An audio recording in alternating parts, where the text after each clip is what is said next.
It's your girl D. I am back with another video, so let's get into it. Now in this video I'm going to be talking about you and talking about me and how we should really be proud of where we are right now. One of the things that I realize from people, whether they're turning 25, 26, 30, 35, 40, that sometimes throughout our lives we stop and we go, I should have been so much further than I am right now. I've heard people say it, that they wish that they would have accomplished so much more. And it seems to happen sometimes around our birthdays. But I am here to tell you that you are accomplished enough. Wherever you are on your path, you can still keep going. That's number one. And number two, you need to stop and give yourself a pat on the back. Yes, I said it. There are people that will tell you that it's a pompous thing to do or it's self-serving, but I say give yourself a pat on the back. And I'm going to talk about me and where I am today despite all of the things that I've gone through, and all I've been through some things. So let's talk about it. Don't go anywhere. Let's talk tea about ultimate living.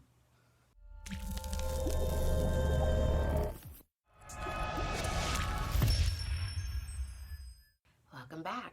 Normally when I talk to people and they started talking about how they thought they were going to be much further along by a certain age, I don't try to console them or encourage them. I join in.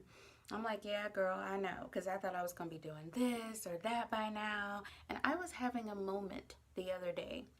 I was talking to my significant other, and he started to encourage me. He would not let me down myself. But at first I didn't know where he was going with this, because he started talking about stuff from my past. You know, my father, he violated me at a very young age. He did go to prison, okay?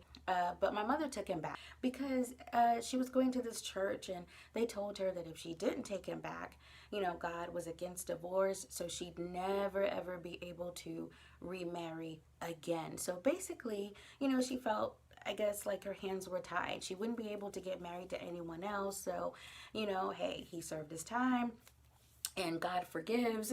So I guess she felt like they could work it out. But I just need you to understand me as a little girl, seeing the person who violated me come back. The point is, these are the things that I went through. If I tell you the stuff that I've seen as a child and just growing up different from other kids. I used to go to school and kids used to be like, how come you never wear pants?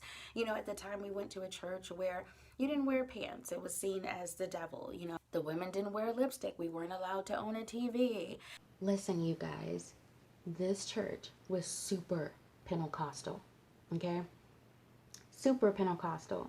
So there was always someone being delivered from like a demon. I don't know why this church like attracted those type of people, but there was always someone like making weird noises and foaming at the mouth, and the pastor would go and have to deliver them and cast the demon out and stuff like that.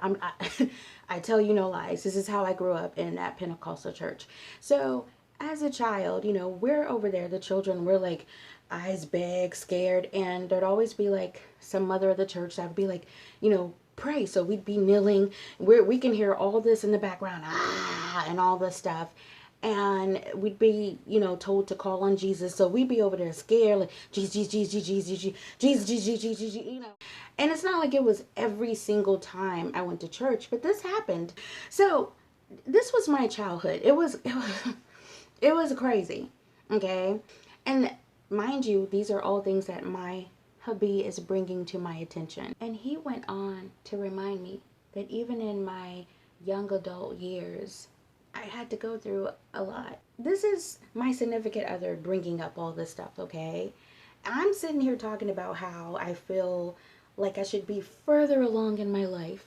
And he's talking about all the stuff that I don't want to talk about. In fact, I got a little teary-eyed. But he said from where he was sitting, he was amazed. Because he didn't understand how I could come so far and still be in my present mind. You guys, I've seen therapists and counselors. I used to be on different medications for depression, and a lot of you don't know this, but I used to be a cutter and self-harm. So he's saying to me, I should be proud that I'm not running through the streets babbling, foaming out the mouth, butt naked, doing cartwheels on top of cars or something like that. You know, he was just like, are you kidding me? He has seen people who hasn't even gone through the things that I've gone through, and he don't know what's wrong with them or why they can't get their life together.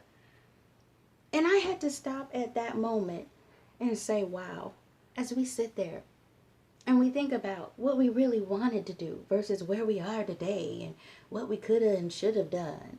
And you forget how amazing you are. Now, maybe you didn't go through all of the things that I went through, but you done been through some things. And only you can tell your story. So it may not mean anything to anybody else. It may not be significant to anybody else, but you know. And look at you. You haven't given up. Just because you thought you'd be there already doesn't mean you're not going to get there at all. So own up to the fact that a lot of people didn't think you'd be here today.